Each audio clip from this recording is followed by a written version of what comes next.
கொண்டிருப்பவர்கள். எனவே ஜாமியாவோடு எங்களுக்கு மிக நெருக்கமான உறவு இருக்கிறது.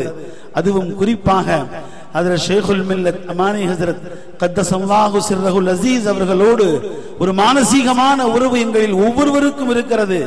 நாங்கள் ஜாமியா சபீலுர் ரஷாதிலே எங்களுடைய ஆன்மீக பேரொளி ஹஜ்ரத் அமீர் ஷரீஅத் கத்தஸல்லாஹு சிர்ரஹுல் அஸீஸ் அவர்களின் பொற்கரங்களில் சனதுகளை பெறுகின்ற பொழுதும் ஹஜ்ரத் அமீர் ஷரீஅத் தாமத் பரகாத்துஹும் அவர்களுக்கு முன் மண்டியிட்டு நாங்கள் பாடங்களை படித்துக் கொண்டிருக்கின்ற பொழுதும் இன்னும் எப்பொழுதெல்லாம் எங்களுக்கு என்னென்ன சந்தேகங்கள் ஏற்படுமோ அதை எப்படி தீர்த்துக் கொள்ள வேண்டும் என்று நினைத்து அவர்களை நேரடியாக நாங்கள் சந்திக்கின்ற ஒவ்வொரு பொழுதும் நாங்கள் நேருக்கு நேராக ஹஜ்ரத் ஷேகுல் மில்லத் அமானி ஹஜ்ரத் ரஹ்மத்துல்லாஹி அலைஹி அவர்களிடத்திலிருந்துதான் இதை பெறுகிறோம் என்ற உணர்வுகளை சார்ந்தவர்கள் நாங்கள்.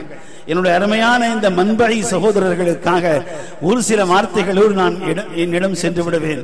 அருமையானவர்களே, அருமையான என்னுடைய மூத்த சகோதரர் ஹஜ்ரத் மஹமூதுல் ஹஜ்ரத் அவர்கள் உங்களுக்கு நிஸ்பத்தை பற்றி சொன்னார்கள். மௌல்வி ஆலிம் என்ற நிஸ்பத் உங்களுக்கு முன் தரப்பட்டிருக்கிறது என்பதை நினைவுபடுத்தினார்கள். நான் உங்களுக்கு பின் தரப்படுகின்ற இந்த மன்பை என்பதை நினைவுபடுத்துகின்றேன். நீங்கள் மன்பையாக ஃபாசில் மன்பையாக எங்காவது நிறுத்தப்பட்டால் உங்களுக்கு பின் இந்த ஆசிரிய பெருமக்கள் காட்சி தருவார்கள். இன்று நான் இங்கே நின்று கொண்டிருக்கிறேன் என்று சொன்னால் எனக்கு எந்த அருகதையும் இல்லை. என்னுடைய ஆசிரிய பெரியார்களின் துஃபைலால் அவர்களின் கருணை பார்வையால் உங்களுக்கு முன் நிறுத்தப்பட்டிருக்கிறேன். எந்த மேடைக்கு முன்னால் நிறுத்தப்பட்டாலும் நிற்பதற்கு கூட தகுதி இல்லை. வாயிலிருந்து வார்த்தைகளை சொல்லுவதற்கு தெரியாதவர்கள், அலீஃப் பா தெரியாதவர்கள், மக்களுக்கு முன் எப்படி எதை பேச வேண்டும் என்ற அருகதை இல்லாத எங்களை உலகம் என்றும் சென்று பேசுகின்ற ஆற்றலை ஒவ்வொரு நிமிடமும் எங்களுக்கு பின்னிருந்து சொல்லிக் கொடுத்திருக்கின்றவர்கள் தான் எங்களின் இந்த ஆன்மீக பேரொழியான அமீர் ஷரீஅத் தாமத் பரகாத்துஹு போன்ற எங்களின் ஆசிரிய பெருமக்கள். அவர்களின் கடைக்கண் பார்வைதான் உங்களுக்கு முன் எங்களை நிறுத்தி வைக்கிறது. நாங்கள் நிற்கிறோம் என்று சொன்னால் எங்களுக்கு பின் எங்களின் அந்த உஸ்தாத்மார்கள் தெரிகிறார்கள். அதை போன்று நீங்கள் மன்பைகள், ஃபாசில் மன்பைகள் இந்த சமுதாயத்திற்கு முன் நீங்கள் நிறுத்தப்படுவீர்கள். இந்த சமுதாயம் எப்படிப்பட்ட ஒரு காலத்தில் வாழ்ந்து கொண்டிருக்கின்றது. வழக்கு மன்றத்திலே பொதுநல வழக்கை தொடர்ந்திருக்கிறார்கள். காசிகளும் ஆலிம்களும் தருகின்ற ஃபத்வாவை ஏற்றுக்கொள்ள வேண்டியதில்லை. தலாக் போன்ற விஷயத்தில் சொல்லுகின்ற அருகதை இவர்களுக்கு இல்லை என்று பொதுநல வழக்கை ஒரு இந்த தமிழ்நாட்டின் முன்னாள் சட்டமன்ற உறுப்பினர், தன்னை பெரிய குடும்பத்தை சேர்ந்தவர் என்று சொல்லிக் கொண்டிருப்பவர், ஒரு வக்ஃப் வாரியத்தின் முன் தலைவராக இருக்கின்ற ஒருவர் ஒரு பொதுநல வழக்கை அங்கே தொடர்ந்திருக்கிறார். இப்படி ஒரு இக்கட்டான காலத்தில் நீங்கள் வந்திருக்கிறீர்கள். அருமையான என் ஃபாசில் மன்பை சகோதரர்களே, உங்களை யார் என்று இந்த சமூகத்திற்கு நீங்கள் அடையாளம் காட்ட வேண்டும். ஒரு தருணத்திலே திருக்குர்ஆனுக்கு மத்தனே இல்லாமல் வெறும் மொழிபெயர்ப்பை வெளியிட்டார்கள். மிக பெரும் செல்வாக்குடையவர்கள். நேற்றைய தினத்தில் பேராசிரியர் அவர்கள் கூட பெயரை சொன்னார்கள். மர்ஹூம் சிராஜுல் மில்லத் அவர்கள் இந்த வேலையை செய்திருக்கிறார்கள். ஏதோ அவர்களுக்கு தெரிந்ததில் அது சரியாக பட்டிருக்கும்படி நினைத்திருக்கலாம். ஆனால் முஸ்லிம் லீகோடு மிக நெருக்கமான தொடர்பை கொண்டிருந்த இந்த ஜாமியாவின் ஷேகுல் ஜாமியா ஷேகுல் மில்லத் ஹஜ்ரத் அமானி சாஹிப் ரஹ்மத்துல்லாஹி அலைஹி அவர்கள் எப்படி போர்க்குணம் கொண்டு குதித்தெழுந்தார்கள். ஜஜ்ருல் உம்மம் என்ற அற்புதமான ஒரு கோர்வையை, ஒரு அற்புதமான திரட்டை இந்த உம்மத்திற்கு கொடுத்தார்கள். கொஞ்சமும் அவர்கள் பயப்படவில்லை. ஹஜ்ரத் காயித் மில்லத் முஹம்மது இஸ்மாயில் சாஹிப் அவர்கள் எல்லாம் இருக்கிறார்களே, கட்சியோடு தொடர்பு இருக்கிறதே என்றெல்லாம் அவர்கள் யோசிக்கவில்லை. ஷரியத்துக்கு சவாலாக இருக்கின்ற செய்தி வந்த பொழுது அவர்கள் எப்படி வெகுண்டெழுதார்கள். இந்த சமுதாயம் அவர்கள் காலடிகளில் சரணடைந்தது. அந்த சமுதாயத்தின் தலைவர்கள் மன்னிப்பு கேட்டார்கள். திரும்ப அவர்கள் சொன்னதை நேற்று கூட சொல்லி காண்பித்தார்கள். காயிதமில்லத் இப்படி சொல்லுவார்களாம், உலமாக்கள் சொல்வது உனக்கு புரிந்தாலும் புரியாவிட்டாலும் ஏற்றுக்கொள்ள வேண்டும் என்று முஸ்லிம் லீக்காரர்களுக்கு காயிதமில்லத் சொல்லிக் கொண்டிருப்பார்கள் என்று சொன்னார்கள். இந்த நிலையை ஹஜ்ரத் ஷேகுல் மில்லத் அவர்கள் ஏற்படுத்தி கொடுத்திருக்கிறார்கள். அருமையானவர்களே, நீங்கள் நினைத்து பார்க்க வேண்டும். நீங்கள் மன்பைகள், ஃபாசில் மன்பைகள் இந்த சமுதாயத்திற்கு சரியான நேரத்தில் முறையான விஷயங்களை தந்து இந்த சமுதாயம் காக்கின்ற நல்ல பல உயர்வுகளை நீங்கள் பெற வேண்டும். ஹஜ்ரத் ஷேகுல் ஜாமியா மௌலானா அல்ஹாஜ் அல் ஹாஃபிஸ் காரி நூருல் அமீன் ஹஜ்ரத் அவர்கள் இங்கே வீற்றிருக்கிறார்கள். இவர்களுடைய பாரம்பரியம் ஹஜ்ரத் சையதுனா அபூபக்கர் சித்திக் ரலியல்லாஹு அன்ஹு அவர்களிடத்தில் இருந்து வந்தது என்பதை நீங்கள் மலரிலே படித்து தெரிந்து கொள்ளலாம். அவர்களுடைய தாதா ஹஜ்ரத் அஷ்ரஃப் அலி தானவி கதஸல்லாஹு சிர்ரஹுல் அஸீஸ் அவர்களின் தமிழகத்தின் 2 கலீஃபாக்கள். அவர்களின் ஒரு கலீஃபா தான் ஹஜ்ரத் ஹஸனுத்தீன் ஹஜ்ரத் அவர்கள். அவர்களின் பேரப்பிள்ளை தான் இவர்கள். அருமையானவர்களே, ஹஜ்ரத் தானவி ரஹ்மத்துல்லாஹி அலைஹி அவர்களின் ஹிலாஃபத்தோடு சேர்ந்த பேரப்பிள்ளையாக அவர்கள் எப்படி இங்கே பரிணாமம் பெற்று அமர்ந்திருக்கிறார்களோ, அதே சமயத்தில் இன்னொரு கலீஃபா ஹஜ்ரத் சயீத் அஹ்மத் கீரனூரி கதஸல்லாஹு சிர்ரஹுல் அஸீஸ், எங்களின் ஷேகும் முரப்பியும் முர்ஷிதும் உஸ்தாதுமான ஹஜ்ரத் அல்லாமா அபூ சஊத் ஹஜ்ரத் அமீர் ஷரீஅத் கதஸல்லாஹு சிர்ரஹுல் அஸீஸ் அவர்களுக்கும் அவர்கள் தான் ஷேக். இந்த ஷேகுல் மில்லத் அமானி ஹஜ்ரத் கதஸல்லாஹு சிர்ரஹுல் அஸீஸ் அவர்களுக்கும் அவர்கள் தான் ஷேக். அருமையானவர்களே, அந்த வலியிலே ஹஜ்ரத் அமீர் ஷரீஅத் கதஸல்லாஹு சிர்ரஹுல் அஸீஸ் அவர்களிடத்திலிருந்து ஹிலாஃபத்தை பெற்றிருக்கின்ற மிகப்பெரிய உயர்ந்த நிஸ்பத்தையும் ஹஜ்ரத் நூருல் அமீன் ஹஜ்ரத் அவர்கள் பெற்றிருக்கிறார்கள் என்பதை நீங்கள் அறிந்திருக்கிறீர்கள். நான் நினைவுபடுத்திக் கொள்கின்றேன். அருமையானவர்களே, இந்த பேரவையின் பெருந்தலைவர், மாண்புக்கும் மரியாதைக்கும் சொந்தக்காரர்கள் ஹஜ்ரத்துல் அல்லாமா உஸ்தாதுல் அஸாதிதா பல ஆண்டுகள் புகாரி ஷரீஃபை அழகுபட ஓதிக் கொடுத்துக் கொண்டிருக்கின்ற பல்லாயிரம் கோடி தடவை ஹஜ்ரத் ஸல்லல்லாஹு அலைஹி வஸல்லத்தின் மீது ஸலவாத் சொல்லி அற்புதமான முறையில் அந்த புகாரி ஷரீஃபை படித்துக் கொடுத்துக் கொண்டிருக்கின்றார்களே, அந்த மாண்புமிகு மனிதருள் மாணிக்கம் சங்கை மிகுந்த ஹஜ்ரத் தாமத் பரகாத்துஹு அவர்கள் தலைமை ஏற்றிருக்கிறார்கள். இவர்களும் ஹஜ்ரத் சயீத் அஹ்மத் கீரனூரி கதஸல்லாஹு சிர்ரஹுல் அஸீஸ் அவர்களுடைய கலீஃபாவான எங்களின் முரப்பி முர்ஷித் உஸ்தாதுமான ஹஜ்ரத் அல்லாமா அபூ சஊத் ஹஜ்ரத் கதஸல்லாஹு சிர்ரஹுல் அஸீஸ் அவர்களின் முதல் கலீஃபா. அருமையானவர்கள், எத்தனை அற்புதமான ஒரு நிஸ்பத் உங்களுக்கு கிடைத்திருக்கிறது என்று பாருங்கள். இந்த மஜ்லிஸின் தலைவரும் ஹஜ்ரத் தானவியின் கலீஃபாவின் கலீஃபா ரஹிமஹுல்லாஹ் தஆலா அலைஹி, இந்த ஷேகுல் ஜாமியாவும் ஹஜ்ரத் தானவி கதஸல்லாஹு சிர்ரஹுல் அஸீஸின் கலீஃபாவின் கலீஃபா ஹஜ்ரத் ஷேகுல் மில்லத் அவர்களுக்கும் ஷேகாக இருக்கின்றவர்களும் ஹஜ்ரத் ஷேகுல் ஜாமியாவுடைய தாதாவும் எல்லோரும் ஹஜ்ரத் தானவி கதஸல்லாஹு சிர்ரஹுல் அஸீஸோடு மிக நெருக்கமான விலாயத்துடைய சங்கிலி தொடர்பிலே ஒன்றாக இணைகின்ற ஒரு நிஸ்பத்தை அருமையான மன்பைகளே நீங்கள் பெறுகிறீர்கள். இவர்கள் பொற்கலங்களால் நீங்கள் சனதை பெறப் போகிறீர்கள். இதையெல்லாம் நீங்கள் மறந்துவிட வேண்டாம். இந்த தமிழகம் எல்லாம் இன்று பல்லாயிரக்கணக்கான மதரசாக்களும் மூல்விகளும் உண்டாகி கொண்டிருக்கிறார்களே, தாய் கல்லூரி என்று சொல்லிக் கொண்டிருக்கிறார்களே, ஜாமியா பாக்கியாத்து சாலிஹாத், அந்த பாக்கியாத்து சாலிஹாத்தை நிறுவிய ஷம்சுல் உலமா அப்துல் வஹாப் ஹஜ்ரத் கதஸல்லாஹு சிர்ரஹுல் அஸீஸ் அவர்களை மக்காவில் சென்று தங்கிவிட வேண்டும் என்று நினைத்த பொழுது மீண்டும் வரவைத்து இந்த ஜாமியா பாக்கியாத்து சாலிஹாத்தை உருவாக்க வேண்டும் என்ற ஒரு கவலையை தெரிவித்தவர்கள் தான் ஷேகுல் ஜாமியா ஷேகுல் மில்லத் ஹஜ்ரத் அமானி சாப் கதஸல்லாஹு சிர்ரஹுல் அஸீஸ் அவர்களின் முன்னோர்கள் என்பதையும் நீங்கள் மலர் வாயிலாக தெரிந்திருப்பீர்கள். அருமையானவர்களே, இந்த நாடு முழுவதும் இருக்கின்ற இந்த தீன் செழிப்பதற்கு காரணம் ஹஜ்ரத் ஷேகுல் மில்லத் கதஸல்லாஹு சிர்ரஹுல் அஸீஸ் அவர்களின் பாரம்பரியம் என்பதை நினைவு கூர்ந்து, அல்லாஹ்வே ஹஜ்ரத் ஷேகுல் மில்லத்தோடு ஒரு தொடர்பை ஏற்படுத்துகின்ற இந்த மன்பைகளும் ஃபாசில் மன்பைகளும் இந்த சமுதாயம் நோக்கி புறப்படுகிறார்கள். அல்லாஹ் இவர்களுக்கு நீயே துணையாக இருந்து எங்களின் மேலான ஆசிரியர் பெரியார்கள் எந்த கனவுகளை நினைக்கின்றார்களோ அவர்களின் சமிகைகளின் படி இந்த சமுதாயத்திற்கு சேவை செய்கின்ற மேலான பாக்கியத்தை எங்களுக்கு நீ தர வேண்டும். அல்லாஹ் அவர்களின் செருப்புகளை சரி செய்வதன் மூலமாக எங்களை நீ சரி செய்து இந்த உலகத்தில் நன்மக்களாக நீ வாழச் செய்ய வேண்டும். எந்த நிலையிலும் எந்த நேரத்திலும் எங்களின் ஆசிரியர் பெருமக்களின் உள்ளத்தில் கூட சிறிதளவு கூட நாங்கள் குற்ற உணர்வு உள்ளவர்களாக ஆகிவிடாமல் எங்களை காத்தருள் புரிய வேண்டும் என்ற துஆக்களோடு, மன்பைகளே, ஃபாசில் மன்பைகளே, ஆசிரியர்களை மறந்து விடாதீர்கள், ஜாமியாவை மறந்து விடாதீர்கள், தொடர்புகளை வலுப்படுத்துங்கள். அல்லாஹ்வின் உதவி என்றும் உங்களோடு இருக்கும் என்ற துஆக்களோடு வாய்ப்புகளுக்கு நன்றி கூறி விடைபெறுகிறேன். வஆகிரு தஅவானா அல்ஹம்துலில்லாஹி ரப்பில் ஆலமீன். அஸ்ஸலாமு அலைக்கும் வரஹ்மத்துல்லாஹி வபரகாத்துஹு.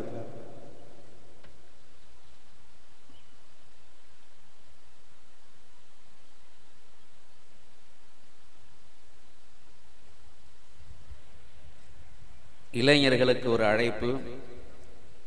நாம் தயார் செய்துள்ள உணவு பரிமாற்று கூடங்களில் எல்லா விருந்தினர்களுக்கும் உணவு பரிமாறுவதற்கான பணியை இளைஞர்களை பொறுப்பேற்றுக் கொள்ளுங்கள். நமது ஊர் மன்றங்கள் அனைத்திலிருந்தும் இளைஞர்கள், இயக்கங்கள் வாயிலான, அரசியல் கட்சிகள் வாயிலான எல்லா இளைஞர்களும் தங்களாகவே அங்கே சென்று தங்களுக்குள்ள பணியை எடுத்துக்கொண்டு நம்மை தேடி வந்திருக்கின்ற, நமது ஊரை நாடி வந்திருக்கின்ற, இந்த விழாவை சிறப்பிக்க வந்திருக்கின்ற கண்ணியமான இந்த பெருமக்களை உபசரித்து அவர்களை கண்ணியப்படுத்துங்கள். இளைஞர்களே, உடனடியாக அங்கே செல்லுங்கள். உடல்நலம் குன்றியவர்கள், சுகர் பேஷண்ட் என்று சொல்லக்கூடிய சர்க்கரை வியாதி உள்ளவர்கள் எல்லாம் பசி என்று இருக்கும் நிலையிலே அவர்கள் உணவருந்த வந்தால்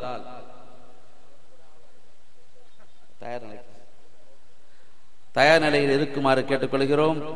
மேலும் அன்பிற்குரியவர்களே, இந்த விழாவுடைய தலைமை பொறுப்பேற்றிருக்கக்கூடிய பெங்களூர் ஷபீலுர் ரஷாத் அரபு கல்லூரியின் முதல்வரும் நம்முடைய ஷேகுல் மில்லத் அல்லாமா அமானி ஹஜ்ரத் ரஹமத்துல்லாஹி அலைஹி அவர்களுடைய பேரரும் நமது மண்ணுக்கு நெருங்கிய தொடர்புடையவரும் நமக்கெல்லாம் நன்கு அறிமுகமானவருமான அமீரே ஷரியத் மௌலானா மௌலவி ஹாஃபிஸ் முஃப்தி முகமது அஷ்ரஃப் அலி ஹதரத் அவர்கள் தங்களுடைய தலைமையுரையை நிகழ்த்துவார்கள்.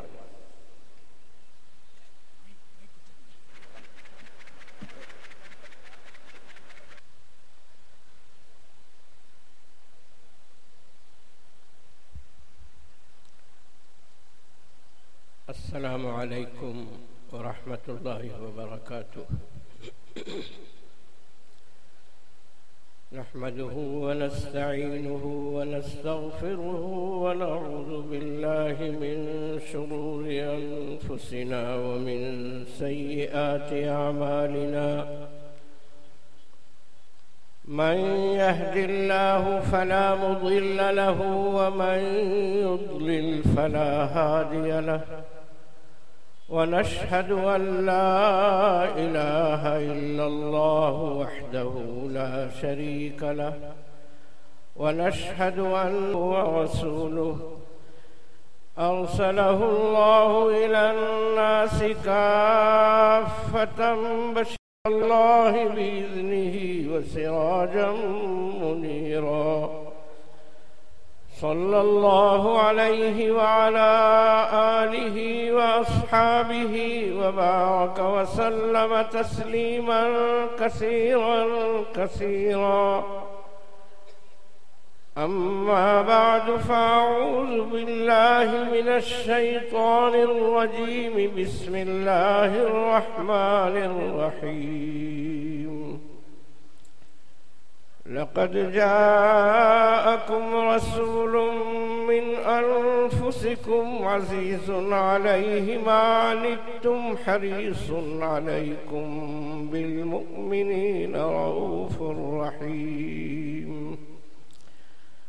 فإن تولوا فقل حسبي الله لا إله إلا هو عليه توكلت وهو رب العرش العظيم. هو الذي بعث في الأميين رسولا منهم يتلو عليهم آياته ويزكيهم ويعلمهم الكتاب والحكمة وإن كانوا من قبل لفي ضلال مبين. وآخرين منهم لما يلحقوا بهم وهو العزيز الحكيم.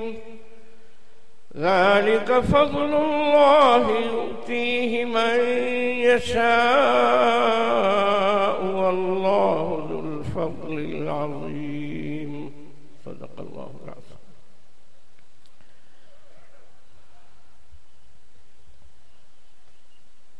அல்லாஹ்வின் திருப்பெயரை கூறி அவனை போற்றி புகழ்ந்து ரசூலுல்லாஹ் ஸல்லல்லாஹு அலைஹி வஸல்லம் அவர்களின் சன்னிதானத்தில் ஸலாத்தையும் ஸலாமையும் சமர்ப்பித்து என் சிறிய உரையை துவங்குகிறேன். இந்த புனிதமான விழாவில் ஷைகுல் ஜாமியா ஹஜ்ரத் மௌலானா அல்லாமா நூருல் அமீன் ஹஜ்ரத் அவர்களும், ஷைகுல் ஹதீஸ் ஹஜ்ரத் மௌலானா அப்துல் ரஹ்மான் ஹஜ்ரத் அவர்களும், ஜாமியா மன்மவுல் அன்வாரின் ஆசிரியர் பெருமக்களும் தமிழ்நாட்டிலிருந்து பல முனைகளில் இருந்து வந்திருக்கக்கூடிய உலமா பெருமக்களும் பேச்சாளர்களும் ஜாமியா பாக்கியாத்து சாலிஹாத்தின் பொதுச் செயலாளரான மலக் ஹாஜி முகமது ஹாஷிம் சாஹிப் அவர்களும் உட்கார்ந்திருக்கிறார்கள், கலந்து கொண்டிருக்கிறார்கள். எனக்கு முன்னால் பல அரிய பெரிய சிற்றுரைகள், பேருரைகள், வாழ்த்துரைகள் உலமா பெருமக்கள் நமக்கு தந்தார்கள். என்னை இந்த விழாவிற்கு தலைவனாக உட்கார வைத்து கௌரவித்து இருக்கிறார்கள். நான் ஆரம்பமாக சுருக்கமாக நன்றி கூறும் பொழுது, இந்த தலைமைக்கு நான் எந்த விதத்திலும் லாயக்கில்லை என்று தான் நினைக்கின்றேன். இது அவர்களுடைய அன்பும் பாசமும், ஷேகுல் மில்லத் அல்லாமா அமானி ஹசரத் அவர்களுடன் இருக்கக்கூடிய அந்த தொடர்பும், நான் ஹசரத்துடைய ஒரு பேரப்பிள்ளை என்ற ஒரே காரணத்தினால் எனக்கு இந்த கௌரவத்தை அளித்திருக்கிறார்கள். இதுவும் அமானி ஹசரத் அவர்களுடைய ஃபைஸ் தான், அவர்களுடைய துவா பர்கத் தான். ஜாமியா மன்மவுல் அன்வாரின் மன்பை என்ற பட்டத்தை நான் பெறவில்லை என்றாலும், பாக்கியாத்து சாலிஹாத்தில் இருந்து ஓதி முடித்த பிறகு தாருல் உலூம் தேவபந்தில் போய் அங்கும் கல்வி மாணவன் என்ற பெருமை எனக்கு இருந்து கொண்டிருக்கிறது. ஹசரத் அவர்கள் என் தாயாரிடத்திலே கூறினார்கள், அஷ்ரஃப் அலி 4 மாசத்திலே 4 வருடங்களுடைய கல்வியை என்னிடத்திலே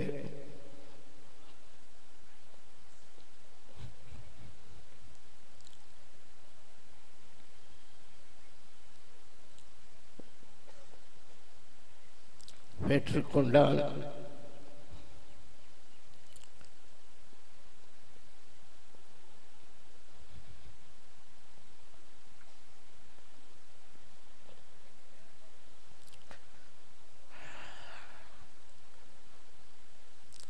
என்று மிகவும் அன்போடு பாசத்தோடு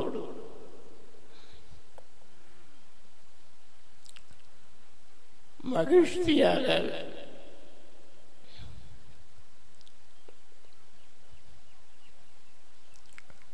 சந்தோஷமாக கூறினார்கள். ஆக மன்பை என்ற பட்டத்தை ஷேகுல் ஜாமியா எனக்கு கொடுக்க மாட்டார்கள், அருள மாட்டார்கள். ஆனால் அந்த காலத்தில் இருந்த எல்லா உஸ்தாதுமார்களிடத்திலும் நான் போவேன், உட்காருவேன், பேசுவேன். उनकी तमाम तर शफ़क़तों, इनायतों, मोहब्बतों का मैं मुस्तहिक़ रहा हूँ. அவர்களுடைய அன்புகளை நான் பெற்றிருக்கிறேன். மௌலானா கலீல் அஹமது ஹசரத் அவர்களை பற்றி அடிக்கடி இங்கு சொல்லப்பட்டது. அவர்கள் அந்த காலத்திலே ஓதிக்கொண்டிருந்தார்கள். மௌலானா முகமது ராசூக் மன்பை அவர்களும் இங்கு மாணவராக இருந்தார்கள். மன்மவுல் அன்வார் லால்பேட்டையுடைய இந்த கலை கல்லூரி இதனுடைய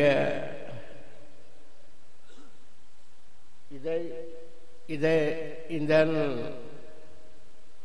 ஃபசீலத்துகளை பற்றி கூறினார்கள். அந்த காலத்திலே நான் பார்த்தது என்னவென்றால், ஒரு அழகான ஒரு தோற்றம். வீடுகளில் இருந்து சாப்பாடு, தோஷா, டிஃபன் பாக்ஸுகள் வரும். ஒரு ரூமிலே, ஒரு கமரா ஹுஜராவிலே 5 பிள்ளைகள் இருக்கிறார்கள் என்றால் எல்லோரும் சேர்ந்து உட்கார்ந்து சாப்பிடுவார்கள். 5 டிஃபன் பாக்ஸுகளை திறக்கும் சமயத்திலே ஒவ்வொரு டிஃபன் பாக்ஸிலே ஒவ்வொரு விதமான சாப்பாடுகள், ருசிகரமான சாப்பாடுகள். எல்லோரும் சேர்ந்து அன்பாக வாசமாக உட்கார்ந்து அதிலிருந்து இதிலிருந்து எல்லோரும் சேர்ந்து சாப்பிடக்கூடிய அந்த காட்சி வேற மதரசாகளில் இருக்க முடியாத நிலை. மத்பக் இருக்கும், அங்கே சாப்பாடு வைக்கப்பட்டிருக்கும், எல்லோரும் போய் சாப்பிடுவார்கள். அதை பற்றி குற்றம் சொல்லவில்லை. ஆனால் இந்த காட்சி வேற இடத்தில் இல்லை. எல்லோரும் சேர்ந்து சாப்பிடக்கூடிய பலவிதமான சாப்பாடுகளை கொண்ட ஒரு தஸ்தர்கான் விரிக்கப்படுகிறது என்றால் அது ஒரு தனி சிறப்பாக இருந்து கொண்டிருந்தது, இப்பொழுதும் இருந்து கொண்டிருக்கிறது. பெரியார்களே, அமானி ஹசரத் அவர்களுடைய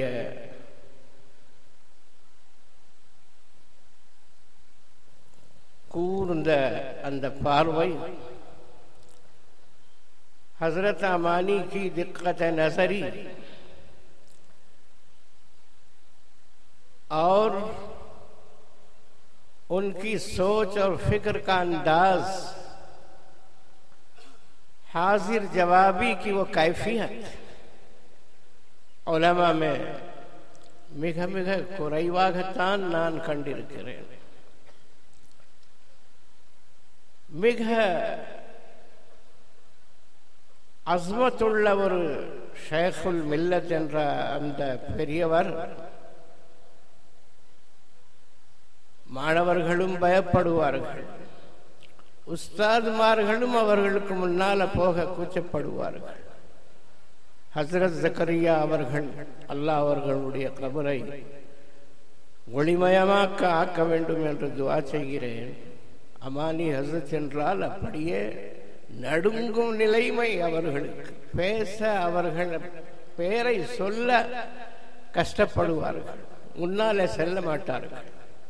எல்லா உஸ்தாதுமார்களுடைய நிலைமையும் அதை, பிள்ளைகளும் அப்படித்தான். அல்ஃப் ஹோக்கர் ஹஸ்ரத் அமானி அவர்கள் தர்ஸை கொடுப்பார்கள். ஒரு தடவை ஒரு மாணவர் மிக சாதாரணமாக ஹசரத் இடத்திலே கூறுகிறார், என்ன ஹசரத் உங்க ஊரில் தமிழ் சரியா பேசுறது இல்லையே அப்படி என்று. ஹசரத்துடைய ஊர் தாங்களுக்கு எல்லோரும் தெரியும், பள்ளிக்கொண்டா, வேலூர், வட ஆற்காடு மாவட்டம். நம்முடைய வட ஆற்காடு மாவட்டத்துக்கு ஒரு மிக சிறந்த ஒரு சிறப்பு என்னவென்றால், தமிழும் சரியாக பேச வராது, உருதுவும் சரியாக பேச வராது, இரண்டும் ஒரே மாதிரியான பேச்சு. அதே மாதிரி அந்த மாணவர் கேட்டார், நானும் ஹசரத் மௌலானா நையர் ரப்பானி சாஹிப் அவர்களும் ஒரு தடவை பெங்களூர் மதரசாவிலே வடநாட்டில் இருந்து வந்திருந்த மௌலானா சையத் அஹமத் ஹாஷிமி என்ற பெரியவர், அவர் மெஹமான் கானாவில் விருந்தாளிகள் அறையில் சாப்பாடு அவர்களுக்கு பரிமாறப்பட்டு கொண்டிருந்தது. வேறு விருந்தினர்களும் இருந்தார்கள். நானும் நையர் ரப்பானி ஹசரத் அவர்கள், மலக் முகமது ஹாஷிம் சாப் அவர்களுக்கு நன்றாக தெரியும், ஏதோ பேசிக்கொண்டிருந்தோம். அவர் திடீரென்று நம்மிடத்திலே கேட்டார், ये कौन सी जबान बोल रहे हैं आप लोग? என்ன பாஷையில பேசுகிறீர்கள் என்று கேட்டார். நாம் சொன்னோம், உருது பேசுகிறோம். ये उर्दू है, ये उर्दू है, मेरी समझ में तो एक लफ्ज भी नहीं आया. ஒரு வார்த்தையும் எனக்கு புரியவில்லையே, நீங்கள் உருது என்று சொல்லுகிறீர்களே என்று சொன்னார்கள். நம்முடைய நிலைமை அப்படித்தான். இது ஒரு ஷிகாயத்தாக சொல்லவில்லை, ஷிகாயத் செய்கிறேன், உண்மை நிலையை சொல்லுகிறேன். அப்பொழுது அந்த மாணவர் சொன்னார், என்ன ஹசரத் உங்க ஊரில் தமிழ் சரியா பேச மாட்டேங்கிறீங்க, ஏன்பா? மிக சாதாரணமாக கேட்டார்கள். அது என்ன விஷயம், என்ன சொல்ற?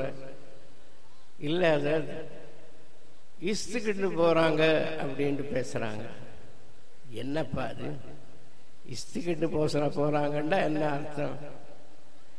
இழுத்துக்கிட்டு போறாங்கன்னு சொல்றாங்க ஹசரத். அதுக்கு ஆமாப்பா, உண்மை வார்த்தை, சரியான வார்த்தை என்ன நீ சொல்லு. இழுத்து கொண்டு போகிறார்கள். நீ என்ன சொல்ற? இழுத்து கொண்டு போறாங்க. அவங்க என்ன சொல்றாங்க? இஸ்து கொண்டு போறாங்க. இஸ்து கொண்டு போறாங்கன்னு சொன்னாலும் தவறு தான், இழுத்து கொண்டு போறாங்க என்றாலும் தவறு தான். தவறுல வேற சட்டமா? இந்த மாதிரி தான் தவறு செய்ய வேண்டும், இந்த மாதிரி தவறு செய்யக்கூடாது என்று இழுத்து கொண்டு போகிறார்கள் என்ற வார்த்தையை நீ ஒரு விதமாக சொல்றார், அவர் ஒரு விதமாக சொல்றாங்க. அதுக்கு அது தவறு இது தவறு என்று நீ எப்படி சொல்ல முடியும் என்று சொன்ன அந்த பதில் இன்றும் எனக்கு ஞாபகத்திலே இருக்கிறது. பெரியார்களே, நான் வராட்காட்டில் பிறந்து வளர்ந்து இருந்தும் கூட நான் சொன்ன மாதிரி அந்த வடார்காடு மாவட்டம் இருக்கிறது, தமிழ்நாட்டிலே ஒரு உருது நாடு என்று சொல்லலாம். அந்த அளவுக்கு எல்லா வேலைகளும் சமுதாய விஷயங்களும் உருதுவில் நடந்து கொண்டிருக்கக்கூடிய அந்த மாவட்டம். ஆனால் அதில் உருதுவும் சரியாக வராது, தமிழும் சரியாக வராது. அப்படி இருக்கக்கூடிய நிலையிலே நான் தங்களுக்கு முன்னால் பேச அனுமதி அளிக்கப்பட்டிருக்கிறேன் என்றால் தாங்கள் எல்லோரும் என்னுடைய தவறான வார்த்தைகளை கொண்டு ஆட்சேபிக்க முடியாத நிலையில் இருக்கிறீர்கள். ஏனென்றால் போன ஷாபான் மாசத்திலே பட்டமளிப்பு விழாவிலே ஒரு மதரசாவிலே பேசுகிறேன் என்றால் அதற்கு பிறகு வருட பூராவும் தமிழ் பேசுவதற்கு எனக்கு வாய்ப்பே கிடைப்பதில்லை. இந்த ஷாபான் மாசம் வரும் பொழுது லால்பேட்டையில் இருந்தோ, திருச்சினாப்பள்ளியில் இருந்தோ, ஈரோட்டில் இருந்தோ அழைப்பு வந்து நான் போகும் சமயத்திலே அதே ஆரம்ப நிலைத்தான். பேசி பேசி பழகி பழகி அழகாக சரளமாக திட்டமாக பேசக்கூடிய நிலை எனக்கு வந்த பாடில்லை. ஆகையால் தாங்கள் எல்லோரும் மன்னிக்க வேண்டும் என்று கேட்டுக்கொள்கிறேன். இந்த உலமா பெருமக்கள் இப்பொழுது சனது பெற இருக்கிறார்கள். ஷேகுல் ஜாமியா அவர்கள் இவர்களுக்கு பட்டம் அளிப்பார்கள். இவர்கள் ஜாமியா மன்பவுல் அன்வாரில் பல வருடங்கள் கல்வி கற்று மன்பை என்ற பட்டத்தை, ஆலிம் என்ற பட்டத்தை, மௌல்வி என்ற பட்டத்தை பெற இருக்கிறார்கள். இவர்கள் இந்த கலை கல்லூரியிலே என்ன கற்றார்கள், எதை பெற்றார்கள், எதை மக்களுக்கு எடுத்து கூற இருக்கிறார்கள் என்றால் ரசூலுல்லாஹ் ஸல்லல்லாஹு அலைஹி வஸல்லம் அவர்கள் விட்டு சென்ற குர்ஆனையும் ஹதீஸையும் தீனியத்தான இல்மையும் ஷரியத்தான இல்மையும் தான் இவர்கள் பெற்றிருக்கிறார்கள். ரசூலுல்லாஹ் ஸல்லல்லாஹு அலைஹி வஸல்லம் அவர்கள் உலகத்திலே வந்த சமயத்திலே எதை கொண்டு வந்தார்கள்? அல்லாஹ்விடத்திலிருந்து அவர்களுக்கு எது கொடுக்கப்பட்டது?